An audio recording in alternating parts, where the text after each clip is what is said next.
আসসালামু আলাইকুম। আমরা আসলাম একটা 3 ফেজ মিটারের রিডিং নিতে। এই দেখেন আপনার 3 ফেজ মিটারের জন্য কত সুন্দর বক্স করে রাখছে। এটা হচ্ছে টাওয়ার কোম্পানি।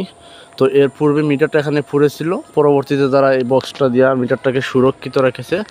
তো এখানে একটা গ্লাস দিছে, অবশ্যই গ্লাসটা আরও একটু নিচে হলে আরও ভালো হইতো। এই দেখেন এই মিটারটা, তো মিটারটা সুরক্ষার জন্য, মানে মিটারটা যাতে কোনোভাবে কেউ নষ্ট না করতে পারে, চুরি করে না নিতে পারে, যার জন্য এই বক্সটা তৈরি করেছে ওনারা। তো অবশ্যই ওনারা এখনও তালা মারে নাই, এটা তালা মারলে ভালো হইতো। আর তালা মারতে গেলে অবশ্যই এই গ্লাসটা একটু নিচে নামাইতে হবে, কারণ মিটারের ডিসপ্লে দেখা যাচ্ছে না। তো কাজটা কেমন হইলো সবাই কমেন্টস করবেন। আর আপনারা যারা রাইস মিল বা সমিল টাওয়ার এরকম একটা বক্স বানাইতে পারেন মিটারের জন্য, তো বক্সটা বানাইলে আপনার মিটারটা সুরক্ষিত থাকবো। অনেক সময় পাগলে অনেকেই নষ্ট, মানে মিটারটা ভেঙে ফেলে, বা কেউ আপনার ক্ষতিগ্রস্ত করার জন্য মিটারটা অনেকেই ভেঙে ফেলে। তো আপনার এই ক্ষতিগ্রস্ত থেকে বাঁচতে পারবেন। তো সবাই ভালো থাকবেন।